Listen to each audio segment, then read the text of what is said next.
अर्जुन जे प्रश्न विचारतोय हेच प्रश्न भीमाच्या जीवनामध्ये, पण भीम विचारवान नाहीये, फक्त भगवंतावर श्रद्धा आहे, मजबूत हृदय आहे. मारायला जायचं होतं जरासंधाला आणि भगवंत गेले, सांगितलं भीमा उद्या तयार हो, जरासंधाला मारायला जायचे. माझी भाषा समजून घ्या, कुठलं आहे, काय आहे, ताकद किती आहे, कसं मारायचंय. भगवान श्रीकृष्ण काही सांगत नाही आणि त्यांच्यापेक्षा हुशार भीम तो विचारत नाही कोण जरासंध. आणि मारायचं कशा करता काही विचारत नाही. भगवंतांनी सांगितलं ना त्याला मारायचंय, फक्त एवढंच विचारतो किती वाजता निघायचे, उद्या सकाळी निघू. सगळी 20 रुपये अंगामध्ये घालून गदा घेऊन हजर भगवंताच्या दारावर. भगवंताने अजून दरवाजा उघडलेला नाही, त्या दारावर तिकडून भेटायला अर्जुन आला. अर्जुनाने त्याच्या योद्धाच्या रूपात पाहिलं. भीमा सगळं तयारी कुठली आहे? भीम म्हणला रात्री भगवंत म्हणले जरासंध आहे कोणीतरी त्याला मारायचंय. अर्जुन म्हणला दादा तुला काही कळतं, कोणीतरी जरासंध मारायचंय त्याला, म्हणजे भगवान म्हणजे आपल्याला काय करायचंय? त्यांनी सांगितलं मारायला, आपण मारून टाकायचं, सांग विषय नाही आपल्याकडे. आणि पण तो कोण आहे, काय आहे, कशा पद्धतीने आहे, त्याला मारलं तर उद्या पाप होईल. भीमाने खूप गोड उत्तर दिलं ते गीतेचं सार. अशिक्षित व्यक्ती आहे, शिकलेली नाही ती, पण जे उत्तर आहे तेच गीतेच्या अंतिम अध्यायामध्ये उत्तर आहे. अर्जुन म्हणतात त्याला मारल्यानंतर पाप पुण्य. भीम म्हणतो तुला काही टेन्शन, मारायचे मला, मारणारा मी आहे, त्याच्यापासून जन्माला येणारा पाप पुण्य भगवंत पाहून घेईल ना. मी तर काही मारायचं ठरवलेलं नाही, मारायचं ठरवलेलं त्यांनी, मग तो विचार करेल. आणि गीतेचा अंतिम श्लोक सुद्धा हाच आहे, सर्व धर्मान परित्यज्य माम एकम शरणं व्रज अहं त्वा सर्व पापेभ्यो मोक्षयिष्यामि. होणारं जेवढं पाप आहे अर्जुना सगळं सोडून दे, त्या पापाला मी जबाबदार आहे. आणि कुठलीही गीता न ऐकता भीम सुद्धा हेच सांगतोय, पापाला आणि पुण्याला देव जबाबदार आहे. त्यांनी मला करायला सांगितलंय, करणं माझं करतोय. हे दोन लोक सुखी. विचारवान कधी सुखी असू शकत नाही, कारण विचारासारखं जग नसतं. बसते का डोक्यामध्ये? जर जग तुमचं नाहीच, 50-1 वर्षाकरता तुम्ही या जगात जगायला आलेला शब्द लक्षात ठेवा. काय बोललं? एकंदरीत आयुष्य किती 50 वर्ष झालं. मी जरा माझ्यातर्फे वाढवून देतोय. मी मगाशी सांगितलं होतं 25 पर्यंत विचार करून फायदा नाही आणि 50 नंतर काहीच फायदा नाही विचार करून. कुणी ऐकत नाही. 25 वर्ष तर बरं, 50 वर्षाच्या जीवनामध्ये जर तुम्ही जगावर जीवनावर विचार करत असाल तर अधिकारच नाही. म्हणून ऋषी मुनीचं आणि शास्त्र संतांचं ऐकावं, ज्यांना जीवन कळालेलं आहे, जीवन समजलेलं आहे. हृदय ढिलं होताच कामा नाही. जीवन जगताना दुःखाचं मूळ हृदय आहे आणि हृदयाला जर झटका बसला तर जगातलं कुठलंही औषध नाही त्याला दुरुस्त करू शकेल. हृदयाची जखम दुरुस्त होत नाही दुसरा. ज्याला हृदय आहे त्याच्याविषयी म्हणतो बरं का. नाही तर काही माणसं मरेपर्यंत विचारावरच जगतात, काही माणसं मानसिक संकल्पनेवर जगतात आणि काही शारीरिक स्तरावर जगतात. त्यामुळे हे फार खोल विषय आहे. ज्यांचं हृदय आहे त्यांच्याविषयी बोलतात. जगद्गुरु तुकोबांचं हृदय होतं म्हणून धक्के लागले. माणसाचे स्वभाव कळाले, माणसाचं वागणं कळालं, माणसाचं जीवन कळालं. हृदय आहे म्हणून कळालं. आणि हृदय जर ढिलं झालं मानवी जीवनामध्ये काहीच उपयोग होत नाही. म्हणून कधीही एक साधूकडे हृदय असावं किंवा भगवंताकडे हृदय असावं. इतर हृदय चालतच नाही. झटका बसल्याशिवाय राहत नाही. आणि झटक्याचा नियम असा आहे, जवळूनच झटका बसतो. कळतंय तुम्हाला? जवळच्याच माणसं धोका देऊ शकतात. दुसऱ्याने दिलेला धोका तुमच्या हृदयापर्यंत पोहोचतच नाही. बायको त्रास देऊ शकते, शक्ती म्हणतो, देत असेल तर माहित नाही. मुलगा कितीही मोठा बाप असू द्या, मुलगा आपल्या पित्याला हलवू शकतो. हृदयाचं नातं आहे. हृदयाच्या जवळच आहे म्हणून धक्का बसतो. छोटीशी गोष्ट नाही बोलला तरी त्रास होतो, बाकीचं तर बोलल्यावर काय होत असं काय माहिती. पण हृदय जिथे हल्लं नाही पाहिजे. आणि हृदयाच्या ज्या वेदनाच्या वेगळ्या आहेत. नाही भेटलं तर हृदयाला त्रास होतो, भेटलं तर आनंद होतो. जगत गुरुत्वकोपर आहे म्हणतात, कोणीतरी माझ्या जीवनामध्ये असा मिळावा, भेटावा. भगवंतांनी आठवण केली, भगवंतांनी लक्षात ठेवलं. जगाची काही घेणं देणं नाहीये. जगण्याचा विषय फार सामान्य आहे. सर्वांना गरीबातला गरीब मनुष्य असू द्या आणि अत्यंत श्रीमंत मनुष्य असू द्या, निसर्गाच्या नियमाप्रमाणेच जगावं लागतं. 50 नंतर शरीराची झीज होते, होते म्हणजे होते. एखादा माणूस 10-5 वर्ष वाढवू शकेल, 10-5 वर्षात जरा जास्त होते, जरा माप मोठे माझे असेल असं नाही. शरीरात झिजणारच, त्याच्यावर निसर्गाचा वाद नाही. वयोवृद्ध होणारच, ठरवलं तरी होणार, नाही ठरवलं तरी होणार. ज्ञानामध्ये फार सुंदर सांगतात, हृदयाचे भगवंताची निगडीत आहे ते पक्क हृदय पाहिजे, मजबूत हृदय पाहिजे. आणि तेच हृदय या जीवनामध्ये महत्वाचं आहे. पण होणारे सुख दुःख हे हृदयाचे निगडीत आहे. आणि हृदयात चाललेल्या ज्या संकल्पना आहेत त्या आनंददायी घटना देणाऱ्या आहेत. तिथे भगवंत नांदतो, त्यांच्या हृदयामध्ये मी राम, तो तिथेच एक परमात्मा.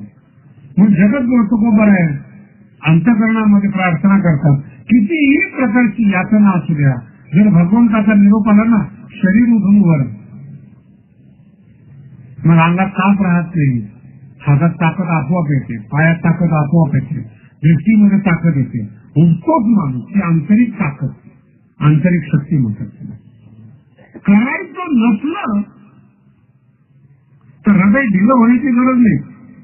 करायचं नसलं तर आपोआप, करायचं नसलं तर काही सांगायची गरज पडेल, चेहऱ्यावर कळते गेला करायचं नाही. शब्दांचे प्रयोग नीट लक्षात ठेवा. करायचं नाही म्हणल्यानंतर सरळ चेहरा करतो, करायचं असल्यावर शरीर उठून उभं राहतं. कोणा मुखे ऐशी ऐसे न मार, चाल तुझं पंढरीनाथ बोलावे. मग एकदा निरोप आला ना, तसंच मी उठून उभा राहील. काही शरीराच्या चिंधड्या झाल्या तरी चालेल, तर मी भगवंतापर्यंत, भगवंताच्या हाकेला मी पोहोचणार. संकल्पना आहे, भगवंताचा निरोप नाही ना, ही हृदयाची संकल्पना आहे. अजून बोलवलेलं नाही भगवंतानी. भगवंत पंढरपूरमध्ये वारीमध्ये व्यस्त आहेत भगवंत. त्यांचं मन, त्यांचं हृदय असं म्हणतं, कोणामुखे ऐकी ऐकेल भविष्यकाळ, ऐकायला आली असं नाही, ऐकेल मग चाल तुझं पंढरीनाथ बोलावं, तुला बोलवलंय पंढरीनाथांनी. मग पहिला आला पाहिजे निरोप. येत नाही निरोप, अपेक्षेप्रमाणे उत्तर येत नाही. हृदय असं बदलायला लागतं मनातल्या मनात. हे प्रेम आहे. का बोलवत नाही भगवंत, कशा करता बोलवत नाही, ते चुकले काय माझं? की मला पाहिजे म्हणून मला बोलवत नाही का? मी भिकारी म्हणून मला बोलवत नाही का? शब्द नीट आहे का बरं का बोलतो. कितीही प्रेमाचे असो, पण मागणारी जर माणसं असली ना, तुम्हाला आवडत नाही तर भगवंताला कशी आवडते? मागणारा माणूस जर तुम्हाला दिसला तर तो आवडत नाही, भिकारी माणूस दिसला तर आवडत नाही. भगवंताला कसं आवडत? मंदिरात तुम्ही जाताय, आज जगलो म्हणून पाया करायला आलो, एवढाच भक्त देवाला आवडतो. मंदिरात जाण्याचा उद्देश सांगतो तुम्हाला. आज जगलो म्हणून भगवंता तुला धन्यवाद द्यायला आलो, हे मंदिरात जाण्याचं प्रयोजन साधू सांगतात. रोज भीक मागायला जाणारी माणसं आहेत, असलेला देव पळून जाईल मंदिरातून. पुरवायचे किती? सगळंच दिलं नाही मला. मन दिली, बुद्धी दिली, हातपाय दिले, सगळे दिले, एवढं सगळं देऊन भीक मागतो. शब्दाचा अर्थ लक्षात. 100 वर्षाकरता जे लागतो ना ते सगळं भगवंताने दिलेलं आहे, तरी देखील भीक मागतो. नाही, भगवंताला सहन होत नाही. आणि भिकारी तर मुळीच आवडत नाही. आणि काही भीक इतकी वाईट मागतात. एक तर्क आहे, जरा कधी कधी अभ्यास करून बाकात आहे तो. भगवंताच्या मंदिरामध्ये जातात आणि भगवंताला सांगतात घरात खूप दारिद्र्य आहेत, गरिबी आहे, घरात लक्ष्मी नाही. अर्थ काय ना तुम्हाला? कितीही तुमचं भगवंतावर प्रेम असू द्या, कितीही भगवंतावर प्रेम करा, इतकी वाईट मागणी मागू नका. भगवंताच्या मंदिरामध्ये तुम्ही जाता आणि भगवंताकडेच म्हणता घरात लक्ष्मी नाही. कोणाकडे जाऊन त्याची पत्नी मागतील, मी तुम्ही फार प्रेम करता, भगवंतावर फार विचार काय, तुमच्या मागणीला काही मेंदू लावता तुम्ही? भगवंता घरात लक्ष्मी नाहीये, मग तुम्ही त्याच्या घराची लक्ष्मी काढायची का? आणि अशा मागणी मागणाऱ्याला काय देव करील याचा अंदाज येत नाही. बरं सगळं लक्षात ठेवा. लक्ष्मी आई म्हणून येणं वेगळं, लक्ष्मी मागणं वेगळं. हा दोघांचा फार मोठा फरक आहे. नामदेव महाराजांचे एक अभंग आहे, फार सुंदर अभंग आहे. एकादशीच्या दिवशी 4 मुलं उपाशी आणि पत्नी तिची वारकऱ्याच्या घरात पत्नी होणं म्हणजे खूप त्रासदायक आहे. संसाराकडे लक्ष न देणाऱ्या माणसाच्या घरात पत्नी म्हणून जगणं हे झालेल्या वारकऱ्यांनाच माहिती. नामदेव महाराज दुपारी येतात आणि राजाई जी नामदेव महाराजांची पत्नीची सांगते. अभंग आहे बरं नामदेव महाराज. हो घरात काहीच नाही, मुलं उपवाशी. नामदेव महाराज म्हणतात वारकऱ्याच्या घरात जन्म घेतलाय, एका दिवसाला उपवास राहिलेच पाहिजे. जन्म घेताना त्यांनी विचार करावा. अहो मी असं बोलत नाहीये की उपवासीच आहे, त्यांना माहिती एकादश आहे, उद्या काहीच नाही घरामध्ये, एकादश सोडायची कशी, आपण राहू उपवास. पण मुलांसाठी काय करायचं? आणि ती कळकळून बोलली आणि पत्नीच्या डोळ्यातून 2 अश्रू दिसले नामदेव महाराजाला. माझ्यासाठी मी बोलत नाही, मी तुमच्यासाठी तर मुळीच बोलत नाही. मला तुमच्या बरोबर राहून उपासाची सवय झाली. पण जी मुलं आपल्या घरात जन्माला आली त्यांनी काय अपराध केले? साधूच्या घरात येऊन त्यांना जेवण मिळू नये इतकी वाईट परिस्थिती का?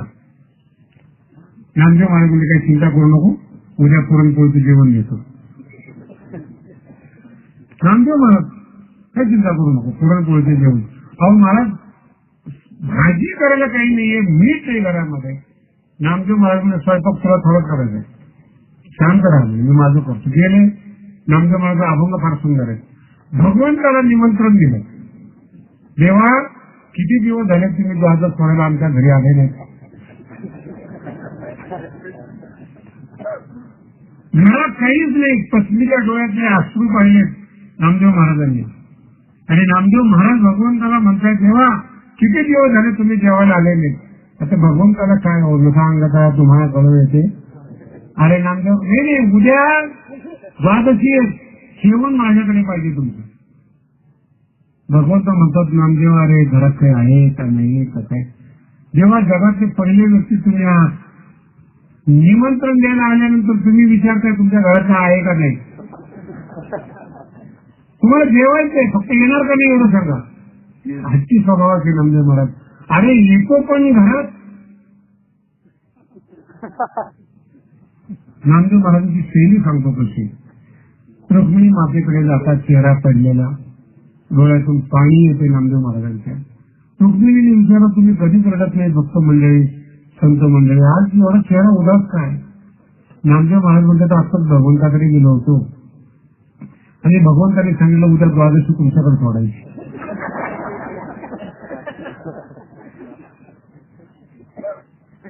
मग काय अर्थ आहे?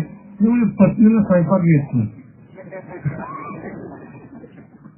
भगवंताला आवडेल असं स्वयंपाक करणं हे माझ्या पत्नीकडून शक्य नाही. पण येणार आहे का विचार. रुक्मिणी मातेला घेऊन गेले भगवंताकडे. मी भगवंत म्हणजे जेव्हा उद्या द्वादशी आपल्याकडे ठरलेली माहिती आहे ना, हो उद्या येतो. रुक्मिणी मातेला सांगितलं पुढं बोलू नका चला. रुक्मिणी मातेला मी सांगितलं नामा काही चिंता करू नको, देव येणार असेल तर मी येते.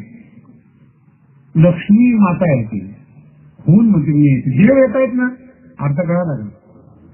अगोदर कोण येते? देव येत असेल तर मी येते. नुसतं लक्ष्मीला बोलवू नका, केवळ लक्ष्मीच्या मागे लागू नका. लक्ष्मी सह नारायण असतील तिथे शांती समाधान असतं. नुसती लक्ष्मी समाधान देऊ शकत नाही. आणि दुसऱ्या दिवशी सकाळी लक्ष्मी घरामध्ये, रुक्मिणी माता काहीच नाही.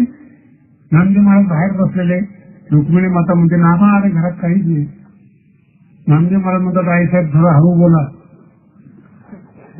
हळू बोला काय? तुझ्या घरामध्ये काही नाही. म्हणजे हळू बोला, तुम्ही लक्ष्मी आहात. वर्षातून एकदाच तुमचं लक्ष्मी पूजन होतं. आणि जर लोकांना कळालं की लक्ष्मी ज्याच्या घरात आहे त्याच्या घरात काहीच नाही, असं जर लोकांना कळालं तर त्या दिवशी दिवाळी सुद्धा तुमची पूजा होणार नाही. अरे पण तुम्ही असल्यावर आम्हाला मागायची गरज आहे का? अष्टमहासिद्धीची मुख्य नाही का तुम्ही आहात?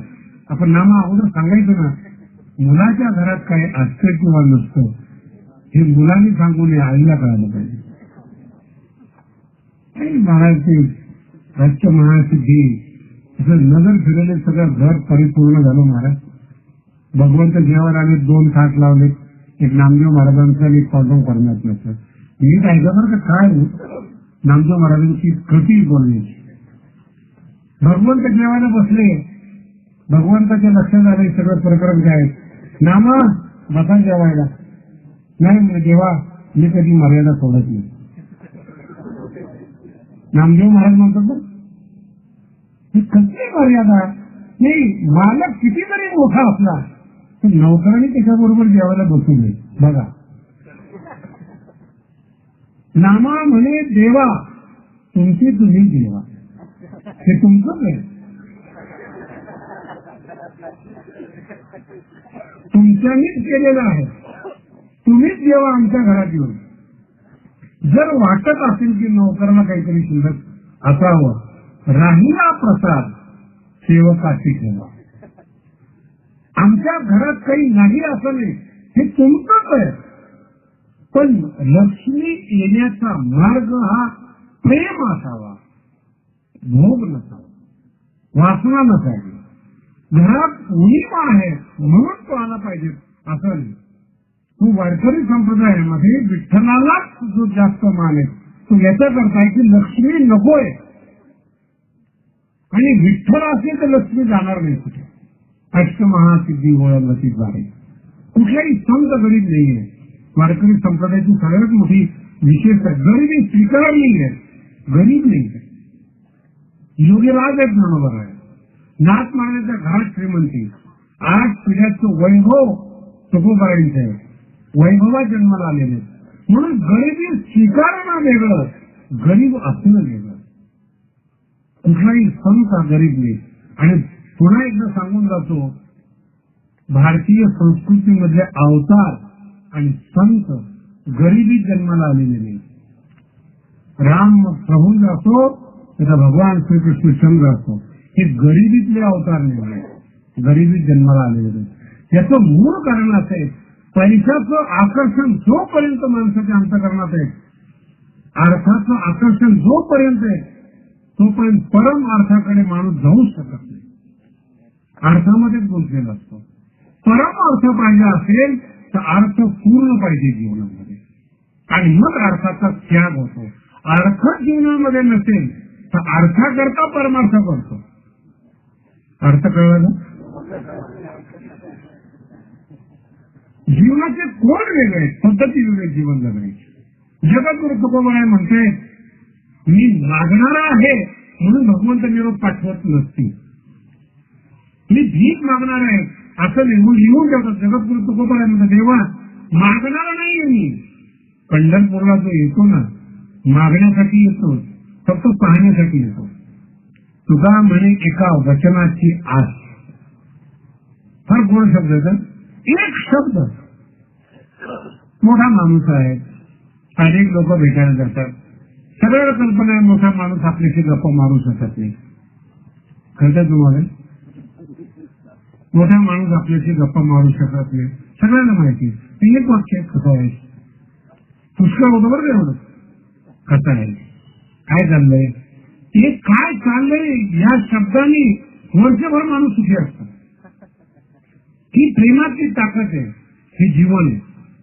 पाहुणे घरामध्ये आले आणि सकाळपासून पत्नीनं पुरणपोळ्याचा स्वयंपाक केला.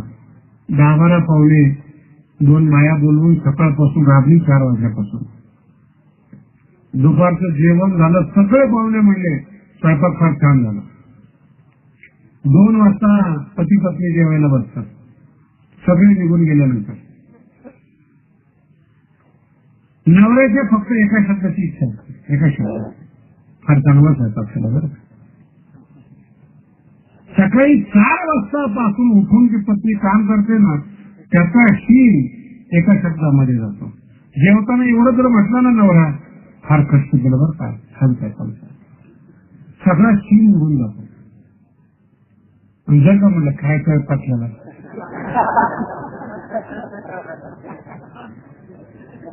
मला सांगा तुम्ही हे शब्द जे आहेत याच्यात पैसा मोजलेला नाही. काही याला म्हणतात भावना, याला म्हणतात हृदय. ते शब्द आराम देऊन जातात, शब्द हे करून जातात.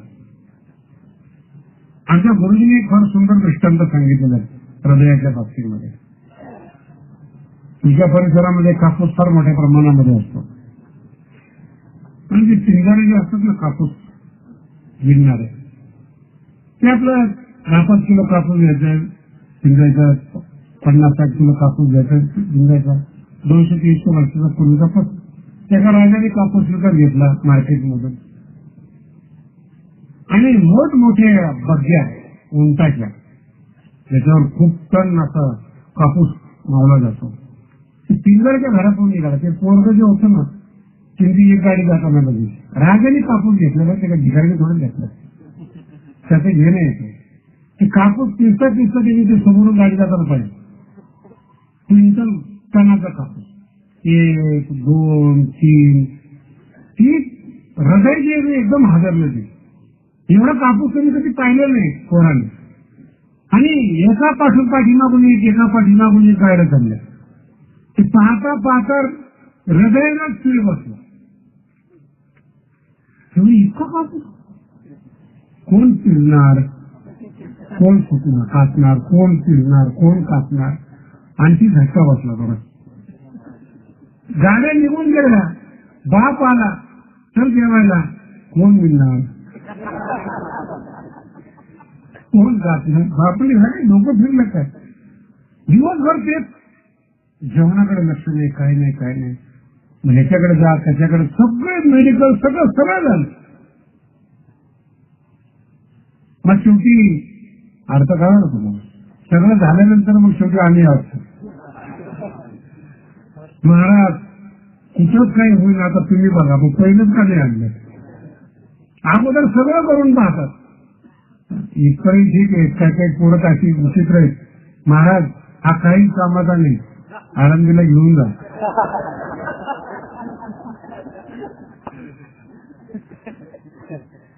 जेवढी खराब वस्तू असेल ती देवाच्या नावाने कर.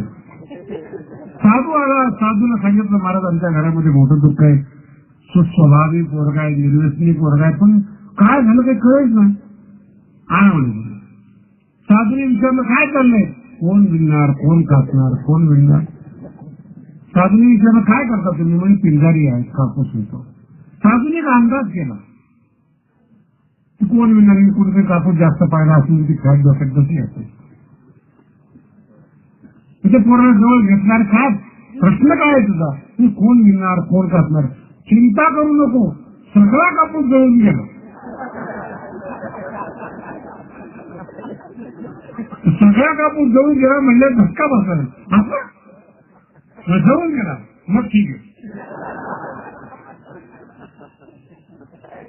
आजारी पडायला काही कारण लागत नाही, दुःख होण्याकरता काही कारण नाही. कोणाचं दुःख असेल तुम्ही विचार करा ना. ज्ञानोबाईने ओवी लिहिलेली कुळीनाची ओझेनं आपले माता घेईल. कोणाचं दुःख असतं कसं होईल, आता गप नाही. आपण हृदय जगत तुकोबाराय म्हणतात असं हृदय नाही, हे हृदय आहे. अंतकरणातल्या अंतकरणामध्ये तो तीळ बसलेला असतो अंतःकरणातल्या अंतःकरणाची जाणीव तयार झालेली असते आणि प्रश्न तयार होतो नेमकं काय करावं. तू सगळ्या घरामध्ये आहे, आवडत्या वस्तू घरामध्ये आहेत, मन नाही लागत खाताना. जीवन असं बसत नाही खाताना जीवनामध्ये. जगद्गुरु तुकोबाराय म्हणतो, देवा न मी मागण्याकरता आलो न ते सांगण्याकरता आलो.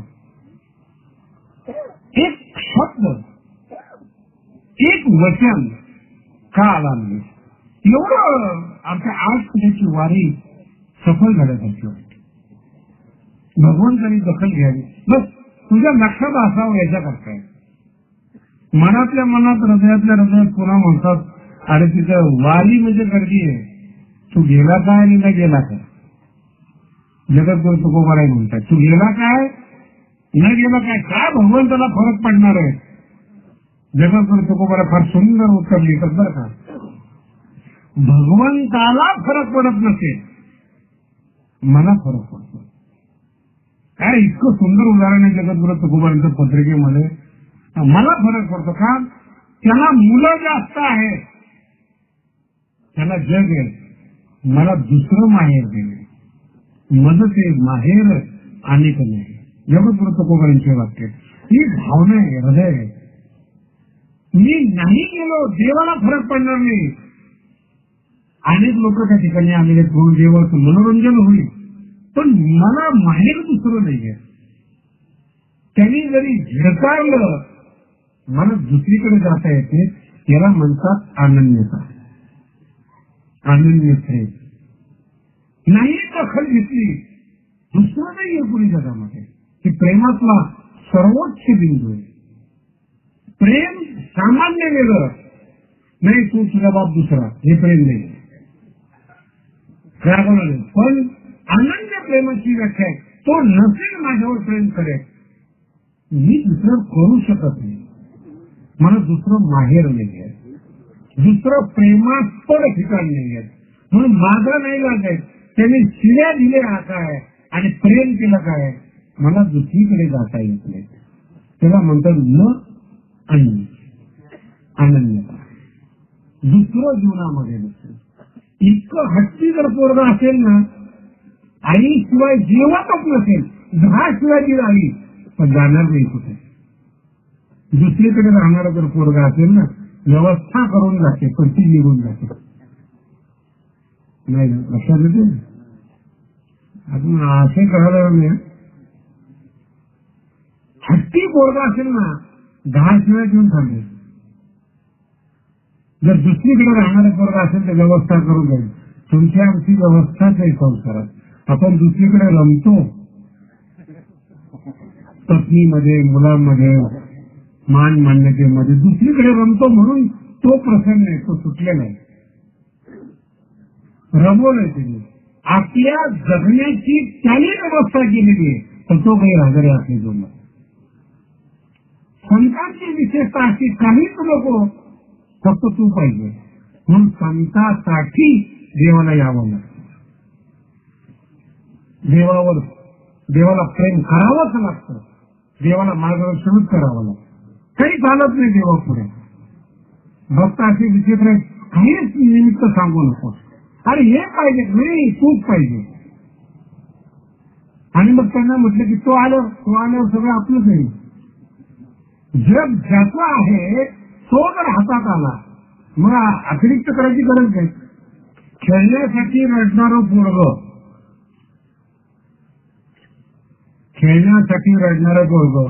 खेळणं जवळ असताना रडतं, ते हुशार पोरगं बरं का.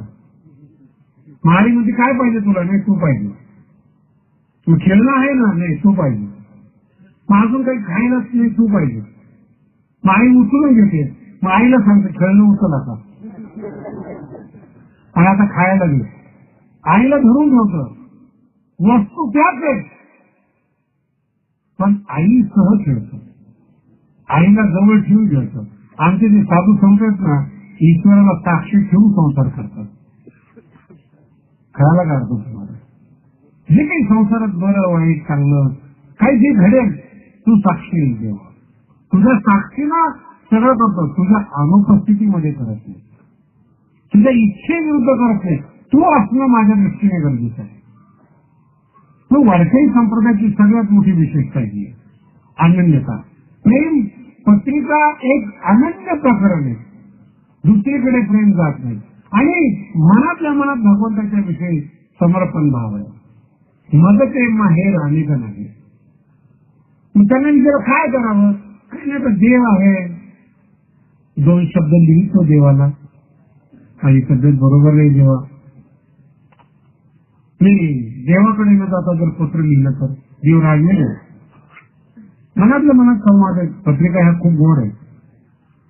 शब्द लिहितो, पत्र पाठवतो. दुसरं मन सांगताना पत्र लिहिलं, देवाला पत्र लिहिलं बरोबर नाही वाटत. रागवलं तर प्रेमातली सायकोलॉजी बरं का, मानसशास्त्र आहे. जगद्गुरु तुकोबरा पत्रिकेमध्ये ते प्रकट करतात. देव रागवला तर भगवान जगद्गुरु तुकोबरा म्हणतात, रागवलं ना बोलेल तरी ना. अर्थ काय ना, रागवला ना बोलेल तरी कोण या काय देईल होतात. रागवेल ना रागवू दे, रागवल्यानंतर का होईना 2 शब्द बोलेल, गप्प बसलं सहन होत नाही. त्याचं नाव आहे प्रेम. अर्थ काय, मनात ना जोपर्यंत कळत नाही ना तोपर्यंत प्रेम स्वस्थ बसू देत. रागवणं स्वभाव आहे. अनेक वेळा रागवतो, यावेळेस रागवलं तर काही नवीन थोडंच घडणार आहे. रागवलं ना त्याचं मन मोकळं होईल आणि त्याचं मन मोकळं होता होता मला त्याचं मन काय कोपोनिया काय देईल होतं. कोपोनिया काय, रागून का होईना 2 शब्द सांगेल आणि ते 2 शब्दाची तर आम्हाला अपेक्षा आहे. रागून का होईना बोल, प्रेमाने का होईना बोल, पण बोल, अबोल राहू नको. आज परमात्मा तुमच्या आमच्याशी अबोल आहे म्हणून दुःख आहे. तो बोलत नाही आपल्याशी आणि कधीही आपल्याला असं वाटलं नाही की भगवंताशी बोलावं, असं नाही वाटलं आपल्याला. जाऊन सांगायचं फक्त हे कमी आहे. जाऊन भीक मागायची मंदिरामध्ये आणि साधूकडे, एवढंच आपल्याला माहिती. प्रेम भगवंतावर करणं माहितीच नाही. जीवन समर्पण करणं, समर्पित करणं हे माहिती नाही आपल्याला. आपण गेलो नाही तर स्थितीपर्यंत. प्रेमाची जी अत्युच्च अनुभूती, त्या अनुभूतीपर्यंत गेलो नाही आपण. वस्तू उपलब्ध असेल नसेल तो इतरांचा भाग आहे, पण प्रेमास्पद वस्तू जर अंतःकरणात उपस्थित असेल तर वस्तूची आवश्यकता नाही, संवाद चालू असतो. तुमच्या करता तो अंतःकरणामध्ये हजर असतो, त्यालाच पागल पण म्हणतात. म्हणून प्रेमी आणि पागल फार फरक नाहीये. लक्षात येते. जे प्रेम करणारे असतात निराश, ज्यांच्या पुढे नसतील तो परमात्मा दिसत नाही. लोकांना असं वाटतं आकारण नसतं. हा फरक आहे. प्रेमामध्ये पागलच होतो मनुष्य. जो पागल असतो तो म्हणजे नेमका काय असतो, वेगळे माणसं असतात तर ते जरा जवळून बघा, ते बोलत असतात कुणाशी तरी आणि बोलता बोलता त्यांना तिकडून उत्तर मिळतं. हा रागवतो, तिकडून शिवाय येतात, तो रागवतो, हा रागवतो. लोक म्हणतात वेडा झाला. वेड्या माणसाला विचारा का बोलतोस तू, नाही तो असा म्हटला, आता तो नाहीये ना, तुमच्या दृष्टीने नाहीये. तशा तुमच्या दृष्टीने नाहीये, त्याच्या दृष्टीने आहे. हा तो फरक आहे परमार्थ आणि संसार. तुमच्या दृष्टीने परमप्रेमास्पद परमात्मा असेल असं नसेल, पण साधूच्या दृष्टीने आहे. आणि लक्षात ठेवा, आहे त्यातूनच मंदिर झाले बरं का. आज नाही म्हणणाऱ्याचे मंदिर नाही जगात. जगातून किंवा भारतापुरता मर्यादित बोलत नाही. आहे त्यांना साक्षात्कार झालेले आहेत त्याची मंदिर आहेत. ज्ञानोबारांची मंदिर आहेत, तुकोबारांची मंदिर आहेत, साधू संतांचे मंदिर आहेत. आहे म्हणून प्रेम ज्यांनी केलंय त्यांचीच मंदिर आहे. नाही म्हणून जे प्रेम केलंय अस्तित्व संपलं, त्यांचं नष्ट झालेलं आहे. नाही म्हणून आयुष्यभर सिद्ध केलं. एका ठिकाणी व्याख्यान ठेवलं, देव नाही आयुष्यावर, कम्युनिझम. कधी देवाचं अस्तित्व इतकं अंतकरणात भिडलं, 4 दिवस व्याख्यान केलं. देव कशा पद्धतीने नाही, देव का मानायचा नाही, देवाची आवश्यकता नाही, देव मानसिक संकल्पना आहे. आणि मग तिसऱ्या दिवशी खूप सुंदर सांगितलं व्याख्यान करणाऱ्यांनी, फार सुंदर झालं व्याख्यान. 4 दिवस आम्हाला पटलं, पुढच्या वर्षी तुम्ही यायला पाहिजे. त्यांनी सांगितलं जगणं वाचणं देवाची कृपा असेल ते येईल.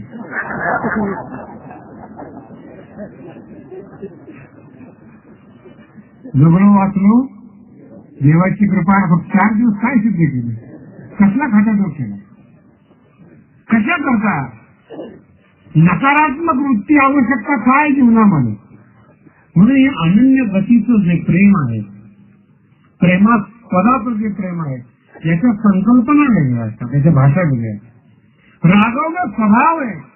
नाहीतरी ज्ञानोबांचं फार सुंदर वर्णन आलेलं बरं का. ज्या प्रेमात रागवत नाही ना, ते प्रेम वाढतच नाही. प्रेमाची महत्वाची व्याख्या बरं का. रोषे प्रेम तुनवटे, रागवलं तरच प्रेम वाढतं. हे प्रेमाचं महत्वाचं खाद्य. काही लोक म्हणतात नाही बा आमच्यात कधी भांडणं होत नाही. म्हणजे भांडणं होत नाही हा व्यवहार आहे, प्रेम वाढणं कधी हा महत्वाचा प्रश्न. मुलगा रागवतो तर आई रागवते पोरावर, रागवत नाही असं थोडंच आहे. अनन्य प्रेम करणारी माता देखील मुलावर, ज्ञानोबा म्हणतात की प्रेमाचं खाद्य रोषे, रागवला तर प्रेम तुनवटे. पण एक आहे शब्द फार महत्वाचा, पडीत आहे आमची. आवडत्या व्यक्तीवर रागवला तर प्रेम वाढतं बरं का. याचं नुसतं रागवलं तर कोणावर रागवलं तर प्रेम वाढेल अशी संकल्पना नाही. आवडत्या व्यक्तीवर रागवलं तर प्रेम वाढेल. तुमची आमची आवडती वस्तू वेगळी असते. तर जगद्गुरु तुकोबराय म्हणतात आमची जी आवडती वस्तू आहे ते प्रेमास्पद बांधवले. मग तो रागवला असेल जीवनामध्ये, कोपोनिया काय देईल उत्तर. रागवलं तर रागवते, 2 मिनिटं राग राहील, पण काहीतरी उत्तर देईल, काहीतरी शब्द पाठवेल, काहीतरी सांगेल. मी पण उत्तर जर नाही दिलं तर हे जगद्गुरु तुकोबाईंच्या संकल्पना. नाही उत्तरही दिलं नाही, रागवलंही नाही, तुम्ही रागवतो. जगद्गुरु तुकोबाई म्हणतात तो रागवत नाही तर मी रागवतो, मग तुम्ही कसे रागवणार? हे शब्द प्रयोग फार गोड आहेत पत्रिकेमधला. एवढा संकोच तरी का द्यायला असेल, सांग कोणापाशी तोंड असो. जगद्गुरु तुकोबाईंचा शब्द बरं का.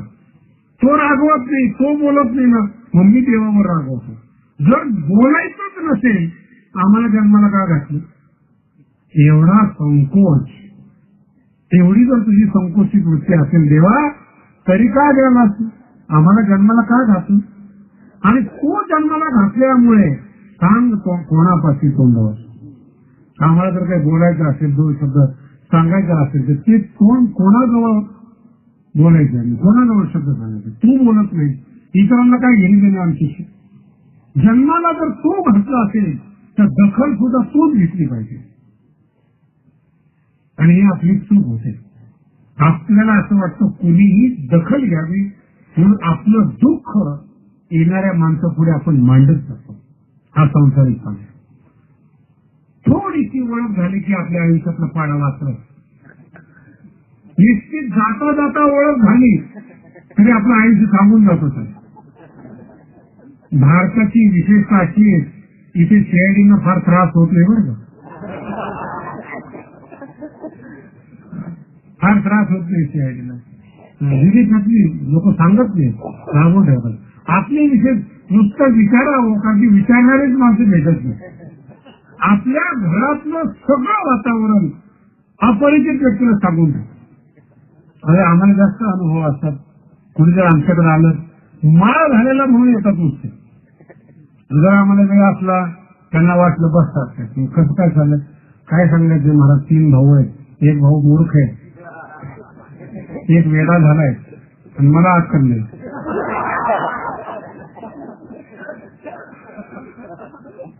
मला सांगा तुम्हाला कुणी विचारलं एवढं घरातलं खोल ज्ञान सांगायला? ती गरज आहे ती सांगायची. आई वडिलांचं असे, आईला पॅरालिसिस झालाय आणि वडील मेंटल हॉस्पिटल.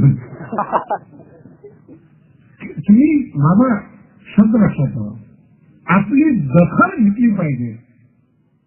याच्यासाठी कोणाजवळही आपलं दुःख मांडतो आपण, ही आपला उणेपणा आहे. आणि ज्याच्याकडे आपण दुःख मांडतो तो तुमच्यापेक्षा जास्त दुःखी आहे. तुम्ही जर म्हटलं की 3 भाऊ तो म्हणतो मला 6 भाऊ आहे,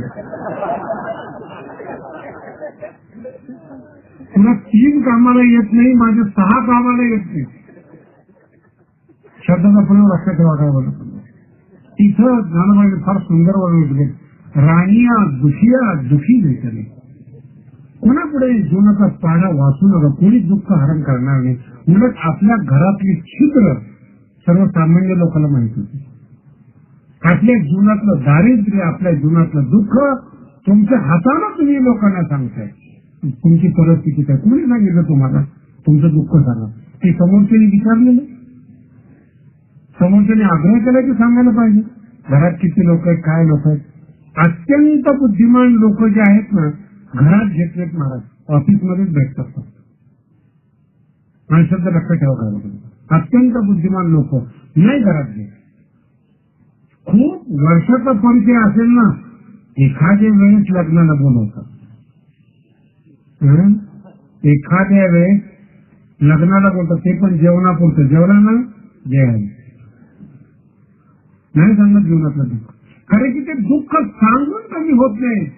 त्या दुःखाबरोबर तुम्हाला लढावं लागतं, तुम्हाला युद्ध करावं लागतं. तो सांगून काय फायदा आहे? उद्या जर त्याच दुःखाचा जर एखाद्याने फायदा घेतला तर तुम्ही काय करणार? तुम्ही दुःख सांगण्याचा प्रयत्न करू नका, दुःख घालवण्यासाठी प्रयत्न करा. आणि ज्यांच्याजवळ दुःख सांगायचे ते मार्गदर्शन करतील, ते साधू असतात जीवनामध्ये, नाही तर भगवंत असतो. जगद्गुरु तुकोबाराय आपलं दुःख भगवंता पुढे मांडतात, लोकांपुढे मांडत नाहीत. लोकांनीच दिलेलं आहे, त्यांच्या पुढे काय मांडायचं? दुःख होतं ते भावकीमुळे होतं, घरामुळे होतं, अयोग्य वातावरणामुळे होतं, अयोग्य संगतीमुळे दुःख होतं. काय दुःख सांगणार दुसऱ्याला? आणि मी मगाशी सांगितलं तुम्हाला, दुःख हे आपल्यापासून नसतं, आपल्या जवळच्या पासून होतं, जवळची लोक. आणि दुःख होत असताना संत आणि देव कधी टाळत नाहीत तुम्हाला, ती अपेक्षा पण ठेवू नका. एक महत्वाचा सिद्धांत रामायणामध्ये आलेला आहे, तो वाचताना मला सुद्धा कधी कधी त्याचं दुःख होतं. रामाला वनवास द्यावा ही कैकेयीची इच्छा. दुसऱ्या दिवशी रामाचा राज्याभिषेक आहे. दुसऱ्या दिवशी आदल्या रात्री दशरथ कैकेयीच्या महालामध्ये जातात. शास्त्रकारांनी फार वेगळं वर्णन केलेलं आहे. आदल्या दिवशी दशरथ महालामध्ये जातो. कमीत कमी त्या दिवशी जर व्रतस्थ राहिले असते, मंदिर किंवा हवन नगर जर राहिले असते, अनर्थ टळला असता. शास्त्रचिंतन काय सांगते बघा. परंतु कैकेयीच्या महालामध्ये गेले, काय घडलं हे सांगत नाही तुम्हाला, किती झुकावं लागलं हे सांगतो. रामाला वनवास हा पहिला, आणि दुसरा मध्ये भरताला गादी. दशरथाने सांगितलं राम काय आणि भरत काय, दोन्ही माझे चिरंजीव आहेत, दोन्ही माझे मुलं आहेत. भरताला राज्य देतो पण रामाला वनवासात पाठवू नको. लक्षात येते काय बोललो आपल्याला? किती नवरा आहे का मागणी मागणारा बायकोकडे. श्रीमंत घरातले कथा आहे, कथा म्हणण्यापेक्षा व्यथा आहे, बाहेर सांगता येत नाही, म्हणून बंगले बांधले जातात. झोपडीमध्ये जे राहणारे लोक असतात ना, ते माझ्या दृष्टीने फार भाग्यवान आहे. नाही एखाद्या वेळेस सुनेने भाकरी दिली तर झोपडीत राहतात ना, एकमेकाला कनेक्टेड असतात. नाही दिली एखाद्या सुनेने भाकरी तर दुसरी भाकरी आणून देते. म्हातारा कसं का होईना बिल्डिंग मध्ये जगत राहत. आज यांनी दिली, उद्या त्याने दिली, परवा दिवशी त्याने दिली. सेपरेट बंगला ज्यांनी बांधलाय त्याच्या आतल्या म्हाताऱ्याने सांगावं कुणाला, आतल्या वेदना सांगावं कुणाला. बाहेर येताना कडक कपड्यामध्ये येतो, पोटात काहीच नाही.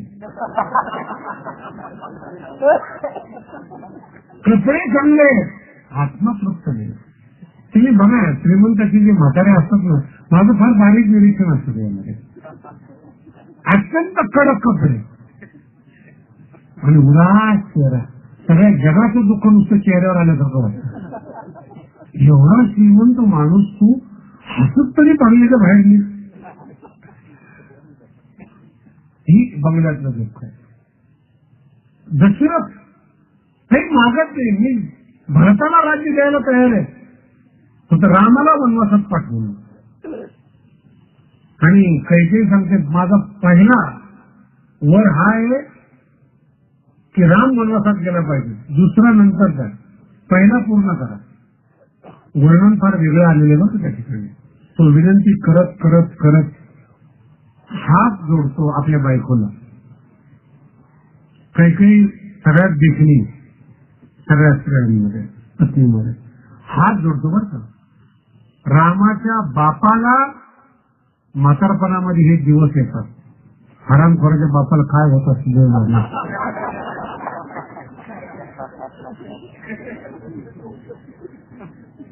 भगवंताचा बाप होऊन दुःख चुकत नाही. तुम्ही फार सामान्य आहात. हात बायको पुढे जोडावे लागतात.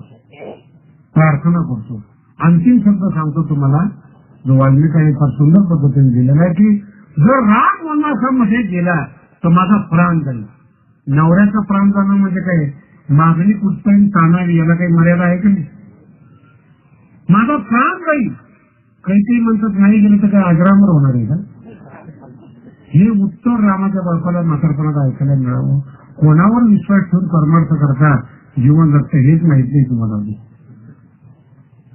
कशावर विश्वास आहे, कुठल्या आमचं श्रद्धेवर तुम्ही जगताय, काय जीवनाबद्दल तुम्हाला माहिती, काय जीवनाचा तुम्ही अभ्यास केलेला आहे, कसा उद्याचा दिवस जीवनामध्ये वळण घेईल हे अंदाज आहे तुम्हाला. कधी तत्वज्ञान, कधी भक्ती, कधी प्रेम, साधू संत कधी जोडून ठेवले नाही. सुख दुःखाला कामाला येणारे केले कधी. ही अवस्था आहे दशरथाची. हात जोडून प्रार्थना करतो, प्राण जाईल माझा. आणि काही सांगते नाहीतर ते एक दिवस जाणार आहे, अजरामर होणार आहे का, माझं वर देऊन जा, माझे प्रयत्न वचन पूर्ण करून जा. ही तुमच्या कुळातली रीत आहे. प्राण गेला तरी चालेल पण वचन जाणार. किती लांछनास्पद जग आहे. कसा विश्वास होता तुम्ही या जगावर. जगद्गुरु तुकोबाजी गोड गोड अभंगात म्हणतात, कोण सुख धरवणी संसारी राहो चांग बाब झाले. कोणावर विश्वास ठेवून संसार करावा, कोणावर विश्वास ठेवावा. न पेक्षा देव रागवला तरी चालेल, देवावर रागवलं तरी चालेल, कारण की तो आपला आहे आणि मी त्याचा आहे. प्रेमामध्ये भांडण होतच. म्हणून रागवणं महत्वाचं नाही, त्याच्याशी अनन्य प्रीतीचं नातं जोडणं महत्वाचं आहे. राहिलेला विषय आपण उद्याच्या प्रवचनामध्ये पाहू. बराच वेळ झालेला आहे आणि बरेच वेळ तुम्ही थांबलात. मध्यंतरी खूप लवकर होऊन उशिरापर्यंत आपण श्रवण केलेलं आहे. अंतिम 2-3 दिवस राहिलेले आहेत प्रवचनाचे. गाथा प्रवचन आहेत, निरूपण आहेत, जो 4 भाग आहेत प्रकरणातला तो आपल्या पुढं मांडण्याचा प्रयत्न आहे. घरी जाऊन हे अभंग वाचा, आपल्यालाही चांगल्या पद्धतीने हे अभंग कळतील. पण जी काही जगद्गुरु तुकोबांच्या जीवनातली विशेषता आहे ती मी आपल्या पुढे मांडतोय. आज जोग महाराजांनी 1920 साली स्थापन केलेली संस्था सगळ्या तळागाळातल्या लोकांनी कीर्तनकार व्हावं म्हणून आळंदीमध्ये जोग महाराजांनी स्थापन केली. त्यांचेच मामासाहेब दांडेकर शिष्य आहेत. त्याच संस्थेचे अध्यक्ष विठ्ठल महाराज चौधरी या ठिकाणी आलेले आहेत. मी त्यांचाच विद्यार्थी आहे. बऱ्याच वर्ष तिथे राहिलो, शिक्षक म्हणूनही राहिलो. नंतर भगवानगडावर जाण्याचा योग आला. आज ते या ठिकाणी आले. त्याचा स्वागत सत्कार आपण केलेला आहे. ज्यांना शक्य असेल त्यांनी दर्शन त्यांचं घ्यावं एवढं म्हणून आजची सेवा या ठिकाणी थांबवतो. कुंडली गौरवे हरे विठ्ठल.